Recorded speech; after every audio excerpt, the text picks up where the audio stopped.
Today, I'm going to share with you some of my insights on what elements I believe make up an effective and successful leader. These observations are the result of my research on a current leader in the entertainment business industry. When deciding to start my research into what makes an effective leader, one man came to mind for me, Naoki Yoshida, currently the head of Square Enix's Creative Business Unit 3 and director of Final Fantasy XIV.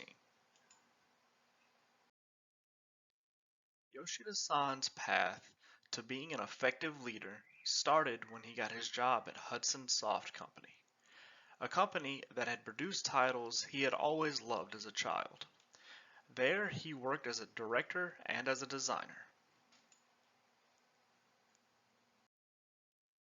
Here, Yoshida-san would volunteer for projects no one else wanted to take, resulting in him implementing Green's 11th law: learn to keep people dependent on you, as management began to rely on him for taking these projects on.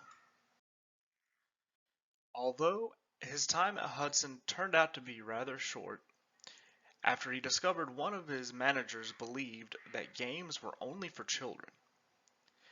This belief clashed directly with Yoshida-san's, and he quit almost immediately. But due to the reputation he had garnered, he was soon contacted by a former Hudson Soft executive with a job offer for a company he was starting. Yoshida-san would eventually start working at Square Enix as a result of this.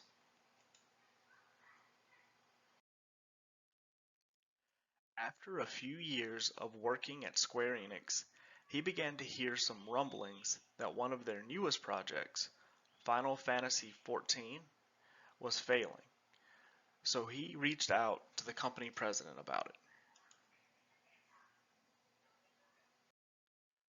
The president began asking members of the team for their opinions on their current status.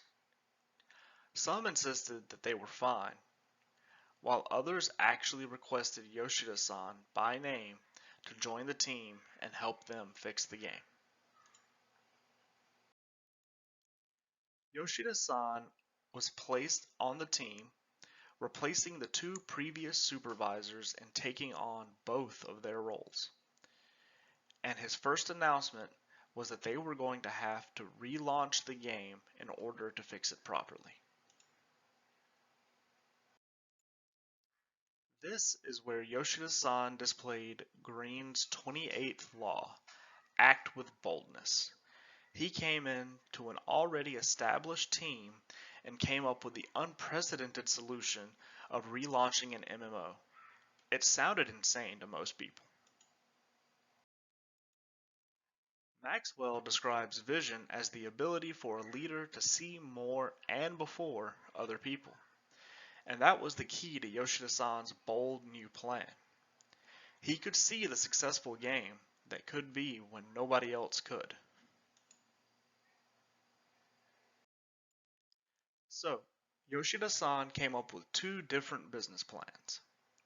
One, to try and fix the current game, and another for his idea to rebuild the game from the ground up. He presented both to corporate for them to choose from. This is where he cleverly put Law 13 to use, appealing to the self-interest of the company by framing Plan A as financially viable, but something that would irreparably harm the Final Fantasy brand. This led them to his preferred goal of relaunch. After getting the green light for his relaunch plan, Yoshida-san began to exercise his mastery of a Maxwell concept, prioritization. He now had only 2 years to rebuild and launch Final Fantasy XIV from scratch. To do this, he and his team would break down overarching goals like create a new class into their most granular details and begin doling out these small tasks to those suited for them. adjusting his time estimations based on previous work. Throughout all of this, Yoshida-san proved he also had another key trait Maxwell attributes to effective leaders. He had a whatever it takes attitude to see his goals achieved. Thanks to Yoshida-san's dedication to his vision and willingness to go to any lengths to see it through, Final Fantasy XIV is now the #1 played MMO in the world, having dethroned World of Warcraft. It is my opinion that Yoshida-san is at the third level of leadership. His high-profile handling of Final Fantasy XIV has proven that he is able to produce results, but he is yet to begin reproduction of leaders to achieve level 4. Naoki Yoshida's career, in my opinion, will continue to grow in the coming years. He has now become a central figure in the Final Fantasy XIV community and is reaching for new heights in his work on Final Fantasy XVI. I hope you enjoyed this presentation on Yoshida-san and can understand why I personally hold a very high opinion of him. If you have any further questions, please feel free to contact me.